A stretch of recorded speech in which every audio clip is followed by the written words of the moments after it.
నటి శ్రీదేవి అలాగే మరొక ప్రముఖ నటి సుజాత వీళ్ళిద్దరి మధ్య ఒక పెద్ద వార్ జరిగింది 1985 సంవత్సరం డిసెంబర్ మంత్లో. అయితే వీళ్ళిద్దరు చాలా కామ్ గోయింగ్ పర్సన్స్, ఎవరి జోలికి వెళ్ళరు. అలాగే ఈ మన సుజాత మీరు తమిళంలో కనుక చూసుకుంటే అవల్ వరుతుడారు కథే అని చెప్పేసి ఆ సినిమాలో హీరోయిన్గా నటించారు. అదే సినిమాని తెలుగులో అంతులేని కథ అని చెప్పి సినిమాతో జయప్రద్ వచ్చారు. అయితే అసలు వీళ్ళిద్దరి మధ్య ఈ వాగ్వివాదం ఎంతవరకు వెళ్ళింది, తర్వాత అది పెద్ద సంచలనం ఎలా అయింది, దానికి కారణాలు ఏంటి, ఇవి చెప్పే ముందు అప్పుడు వీళ్ళిద్దరి గురించి కూడా కొంత డీటెయిల్గా మీకు చెప్తే అసలు ఈ వివాదానికి కారణం ఏంటో మీకు తెలుస్తుంది. బేసిక్గా సుజాత వచ్చేప్పటికి మలయాళీ, ఆడు పుట్టిందేమో శ్రీలంకలో, తండ్రి వచ్చేప్పటికి శంకర్ నాయర్, తల్లి పేరేమో సరస్వతి. యాక్చువల్గా సుజాత అసలు పేరు విజయలక్ష్మి మేనన్. ఈవిడ మలయాళంలోకి వచ్చేప్పటికి 1970s నుంచి అరంగేట్రం చేయడం జరిగింది.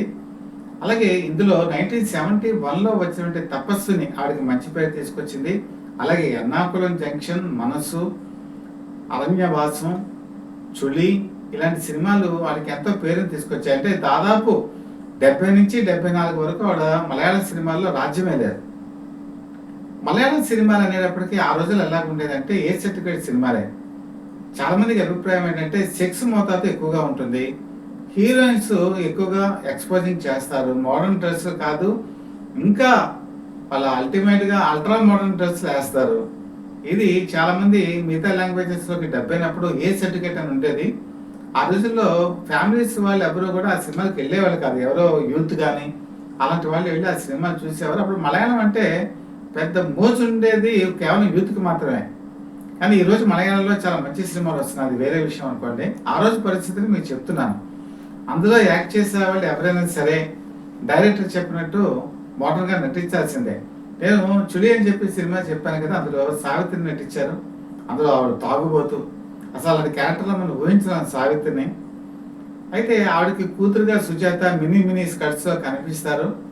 ఆ సినిమా ఆ రోజుల్లో ఒక సంచలనం దుమారం రేపిస్తుంది. దాన్ని తెలుగులో డబ్ చేసినప్పుడు కూడా తెలుగు ప్రేక్షకులు డైజెస్ట్ చేసుకోలేకపోయారు.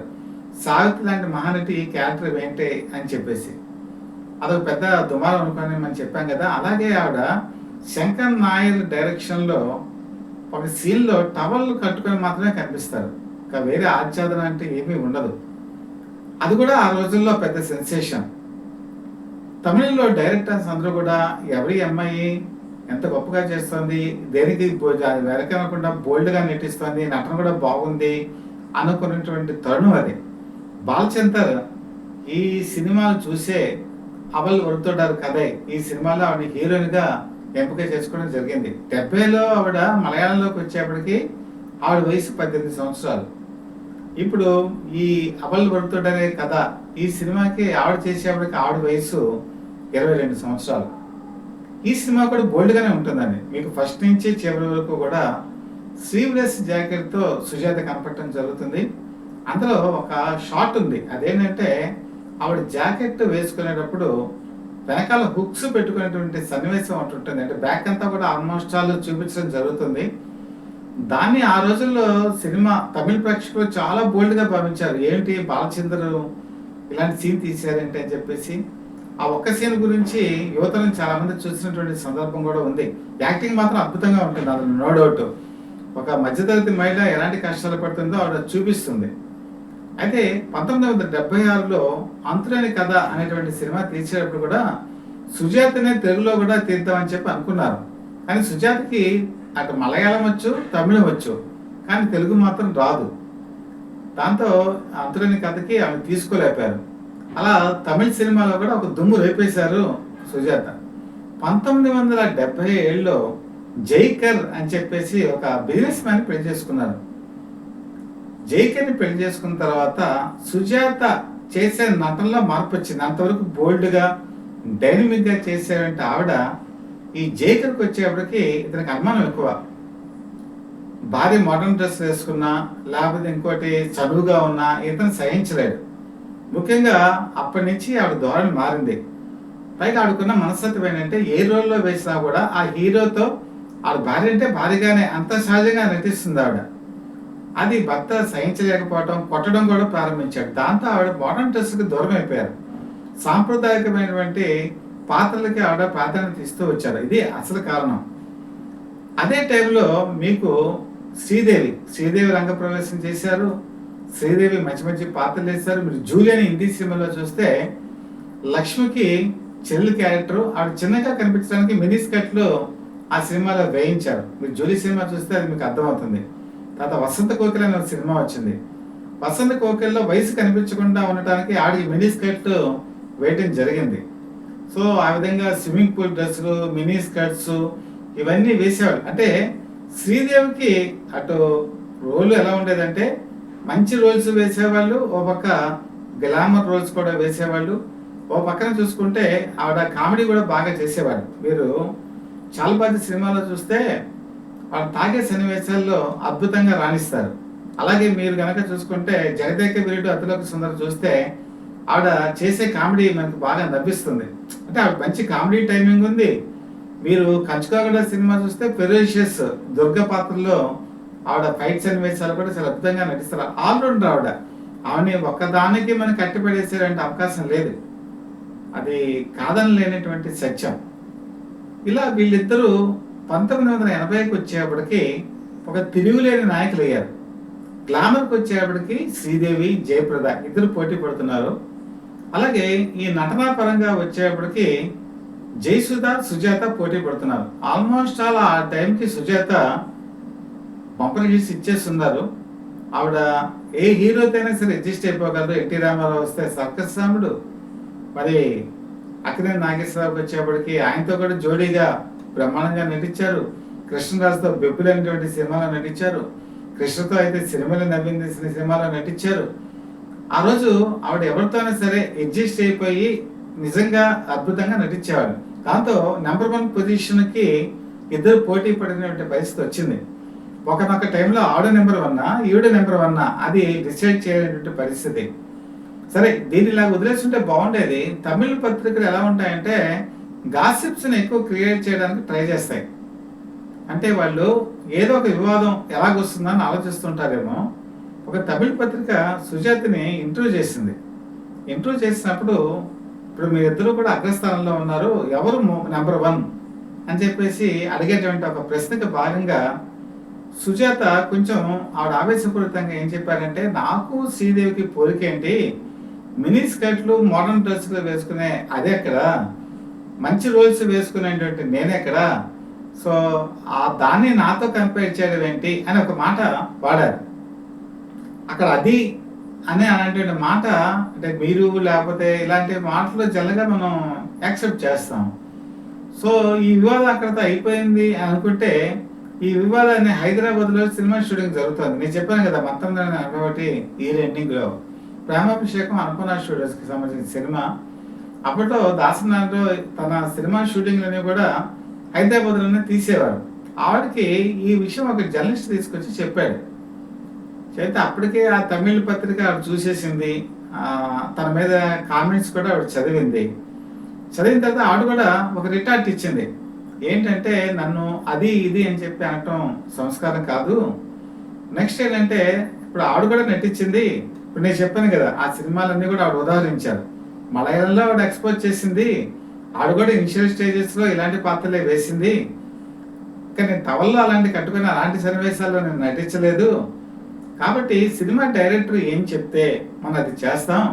స్కర్ట్లు వేసుకొని టవల్ కట్టుకొని లేకపోతే మీరు స్విమ్ సూట్లు వేసుకొని ఉంటే వాళ్ళు ఏదో చెడిపోయిన వాళ్ళను, లేకపోతే నిండుగా చీర కట్టుకొని కొంగు పైన తలంతా కప్పుకుంటే వాళ్ళు ఏదో గొప్ప పతివ్రత వేషాలు వేసినట్టు కాదు అని ఆవిడ రిటార్ట్ ఇచ్చారు. ఈ ఇంటర్వ్యూ వెళ్ళి మళ్ళీ సుజాతకి వెళ్ళింది. సుజాత వచ్చేప్పటికి సుజాత ఆవిడ అఫెండ్ అయింది. అఫెండ్ నేను ఒక సీనియర్ నటిని ఇలా గౌరవించడం పద్ధతి ఇదేనా, నాకు క్షమాపణ చెప్పాలి అని ఆవిడ అడిగారు. ఇంతలో ఆ తమిళ పత్రిక మరొక కొంతకాలానికి ఆవిడ ఏం ఇచ్చారంటే, ఒక లెటర్ వచ్చింది మాకు, శ్రీదేవి రాసింది, క్షమాపణలు కోరుతామని మళ్ళీ వాళ్ళు ప్రచురించారు. ఈ వివాదం మళ్ళీ చుట్టూ తిరిగి హైదరాబాద్లో శ్రీదేవి దగ్గరికి వచ్చింది.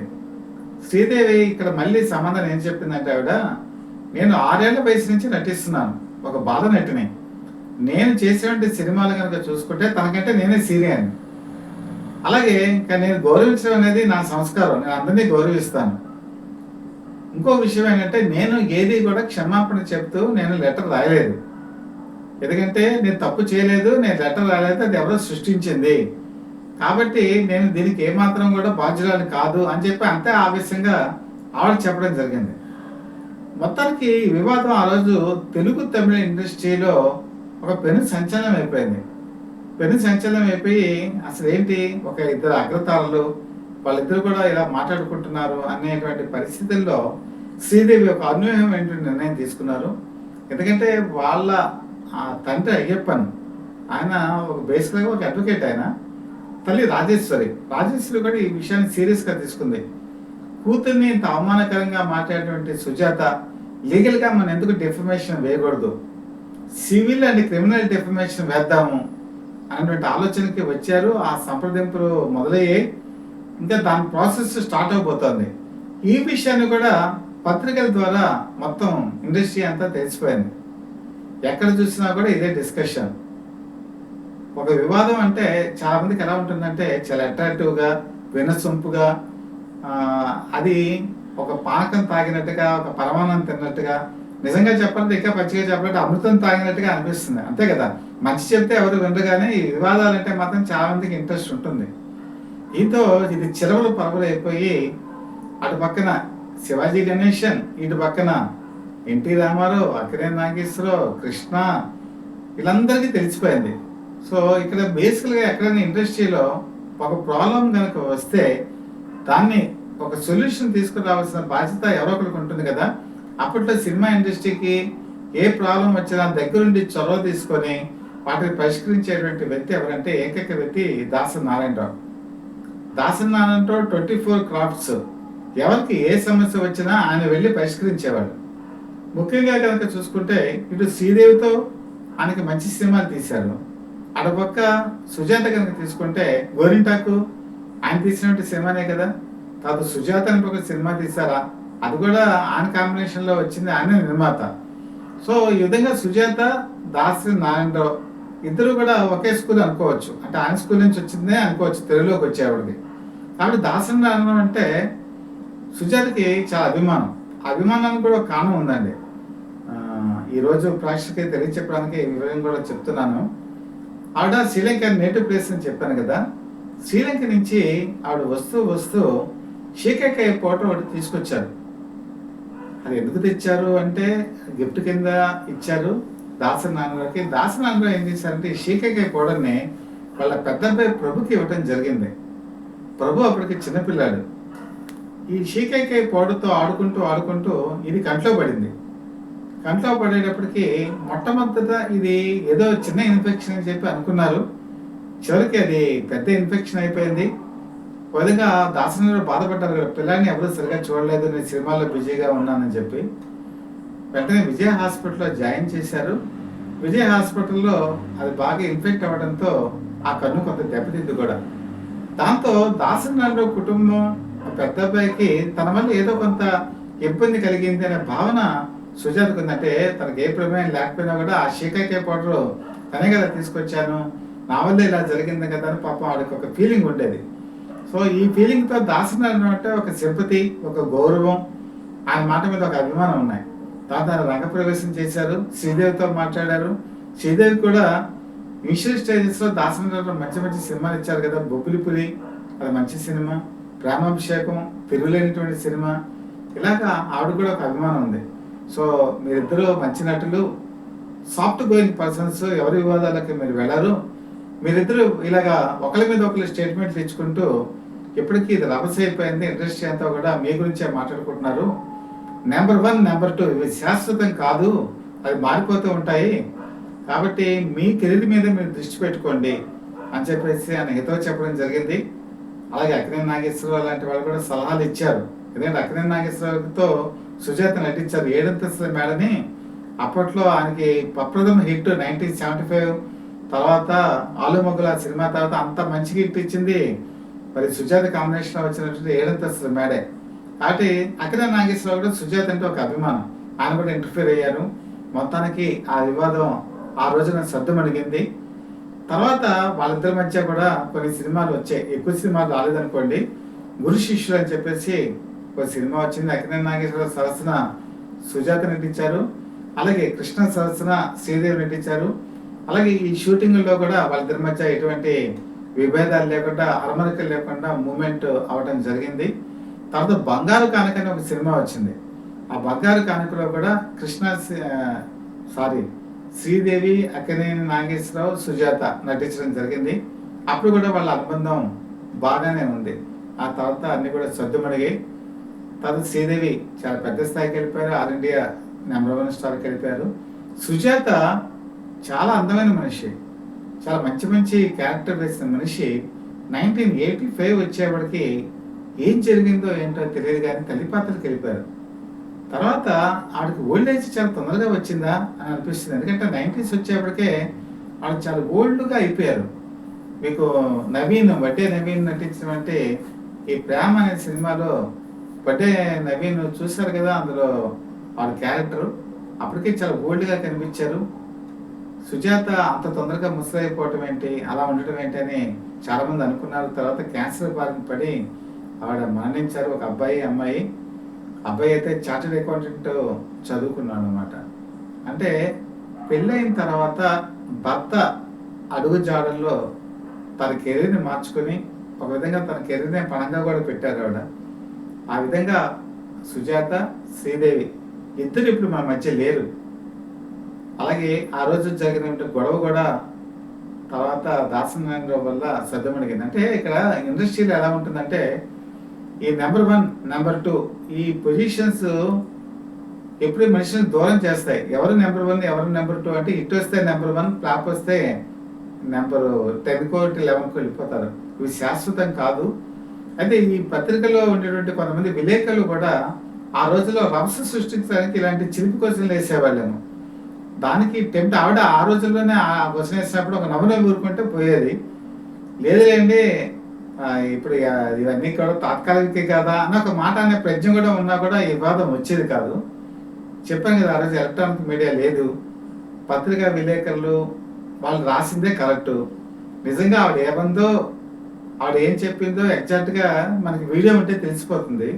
కానీ ఆ రోజు ఎలక్ట్రానిక్ మీడియా వీడియోస్ లేవు కాబట్టి రాసిందే వీళ్ళు చదువుతారు, వీళ్ళు చెప్పింది వాళ్ళు రిటార్ట్ ఇస్తారు. అలా వివాదం పెరిగేది. కాబట్టి చాలా విషయాలు ఇవన్నీ కూడా ఎక్కడి నుంచి అంటే రిలయబుల్ సోర్సెస్ అక్కడి నుంచి నేను సేకరించి అసలు సినిమా ఇండస్ట్రీలో నిగూఢమైన విషయాలు మీ ముందుంచే ప్రయత్నం సత్యభారత పీపుల్ లైవ్ టీవీ చేస్తుంది. ఇప్పటికీ 51,500 మందికి పైగా సబ్స్క్రైబర్స్ పొందడం జరిగింది. శరవేగంతో అభిమానుల్ని సంపాదించుకుంటున్నాం. మీకు కనుక కంటెంట్ నచ్చినట్లయితే లైక్ చేయండి. లైక్ చేసి మీకు ఈ విషయాలు మీరేమనుకుంటున్నారో కామెంట్స్ రూపంలో మాకు తెలియచేయండి. అలాగే బెల్ ఐకాన్ ప్రెస్ చేసి సబ్స్క్రైబ్ చేసుకోండి. సబ్స్క్రైబ్ చేసుకుంటే మీ సపోర్ట్ మాకు ఎనలేని కొండంత బలాన్ని ఇవ్వడం జరుగుతుంది. ఇంకా ఇలాంటి విషయాలన్నీ కూడా మీ ముందుకు తీసుకొచ్చేటువంటి ప్రయత్నం మేము చేస్తాం. మాకు మనసారా దీవిస్తున్న మీ అందరికీ కూడా మనస్పూర్వకంగా నమస్సుమంజరి.